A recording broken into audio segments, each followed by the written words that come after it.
Hey guys, James here with UFSU University, coming back at you with another deck profile, brought to you this week by Jerome Weeks Jr.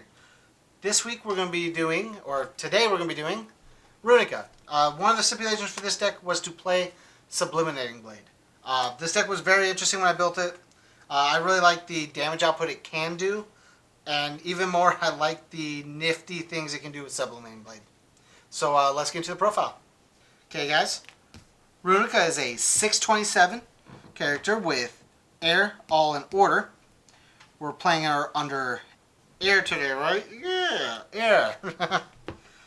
First form, search your deck for one copy of Battle Fist and attach it to your character. R commit, after you attach a Battle Fist to your character, add one of either player's assets or foundations to the top of the deck. Most of the time you use this to control your opponent's board for the first few turns, so you can like set up a little bit and then you go in. She's more of like a sweeping character. She sets up, slows her opponent down for a little bit, plays a little defense, and then just sweeps once she gets her board state ready. Then her other abilities: E, check a 4. Your attack gets +1 damage for each copy of Battle Fist attached to your character. So the main idea is get all 4 out, play defense for 4 turns, get all 4 of them out if you can, and then swing. Okay, so we'll get into Battle Fist now to understand how Battle Fist works. You can attach this directly to Runika. That's all the static says. E, your turn. Remove. Ready up to 2 foundations that have not been ready this combat phase. That's the only ability on Battle Fist. It's a 2/6 with a 1 mid block. Mainly, you ready foundations to continue your cool turns. So she gives damage with her ability, and then you just, once you get to the end of it, you just start removing to make sure you can just keep going and keep going. So we're into the actual part. We're playing 3-Bang. She is a older character past before Bebop. She's one of the stronger ones from before Bebop, but she's still a little limited. So we play 3-Bang just to make sure we can keep up with our opponents. That's basically all that is. So we'll get into the actual deck for Sublimating Blade. It's a 4/2, 5 mid for 3 with a 1 high block.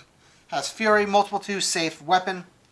And then its abilities are E, you may discard attacks with print damage of 3 or less from your card pool and additional momentum to pay for this attack's multiple cost. All the attacks in the deck are going to be 3 damage. Doesn't really matter much because Runika gives plus up to 4 damage. Which is really nice because this makes this a 5 for 7. Like if you check well. And that makes all of her attacks 5 for 7s, which is just really good. Its other abilities: E, discard momentum. This attack gains stun 3 or commit one of your opponent's foundations. So you either get selective committal or just stun 3 if you have momentum.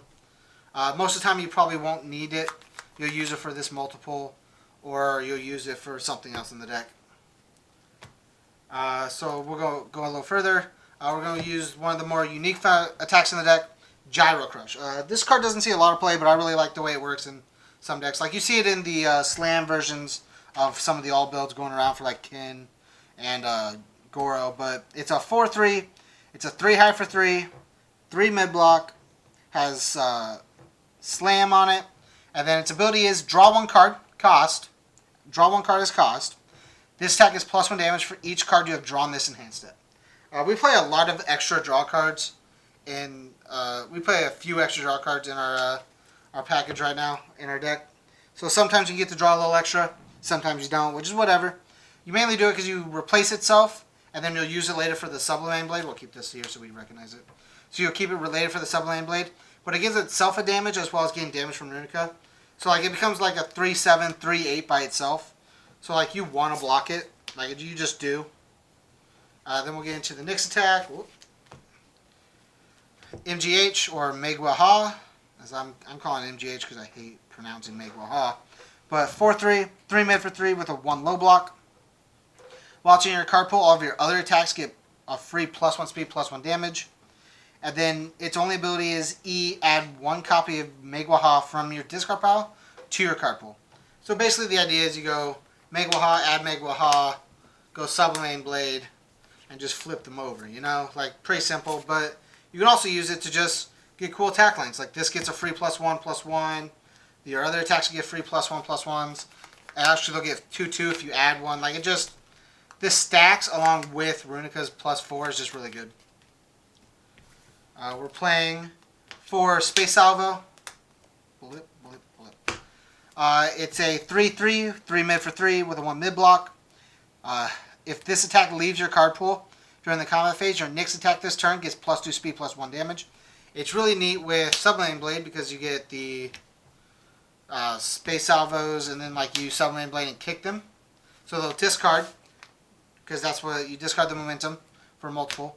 They'll trigger their abilities, and then they'll come in. So your next attack will get 2 speed, 1 damage. So after the Sublimating Blade, your next attack will get it, so the multiple will get the 2/1, which is really good. Because it doesn't say the next attack you play, it just says your next attack this turn. So it won't count the Sublimating Blade now, but it'll count the multiple you play, which is really cool. And then its other ability is E if it's the only card in your card pool, +2 damage. So you can basically make it a 3/5, and then make it a 3/9 with Runika, which is also again not an easy card to just let it hit you to the face. Then the last card we're playing, 4 Fog Blanket. It's a 4/3, 3 mid for 3. So it also goes with Sublimating Blade. Kick, reversal, stun 2, combo the 3 speed. All of the attacks outside Sublimating Blade I've showed you so far are 3 speeds, which is why this works out really well. You lose 2 vitality, discard 1 card from your card pool to draw a card. So you can also trigger this. You can trigger the Space Salvo, which is really nice. And then it gets +1 damage for every card that's left the card pool. So if somehow you get this weird card pool clearing thing going, where you can still play this at the end of a chain after like playing 2 Sublimating Blades, this just gets like 5 damage on its own. Like just for doing nothing, but playing a Sublimating Blade. It's just really nice. Just really niche and nice. I like it. So we'll get into the other stuff. We're done with Sublimating Blade for right now, at least. I lied. We're not done with Sublimating Blade. Because the deck's built around Sublimating Blade, we're playing 4 Quest for the Hero Sword, mainly to be able to pick up a Sublimating Blade and be able to do cool things. It's commit flip, which is fine because Battle Fist ready things, but like just being able to pick up Sublimating Blade and have your win condition is just really nice. Because we make a lot of checks with Runika, and because we like to play a lot of baby attacks, and we just play a bunch of them. Playing 4 Artifice Avarice. After we check it, we draw a card. That's it. We check it, we draw. More cards in hand equals more attacks on board. Same reason why we're playing Extended Lifespan. If our opponent wants to draw for defense, we're going to draw for more offense. You're not going to defend me if I'm going to be overly aggressive. Because we have problems giving speed, we're playing 4 Maternal Swordsmanship, as well as 4 Iron Will. Again, Iron Will in a second. Maternal Swordsmanship is a E flip, ready 1 foundation has not been ready this turn. So ready this combat phase, so you can ready itself.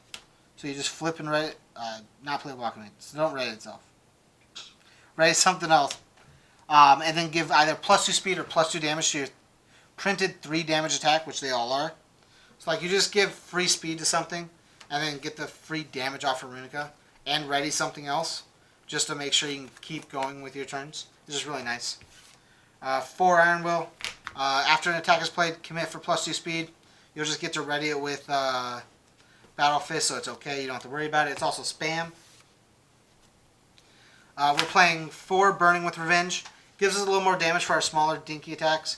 We give them 2 damage, bring this in committed, and then we just have the ability to ready it later with Battle Fist.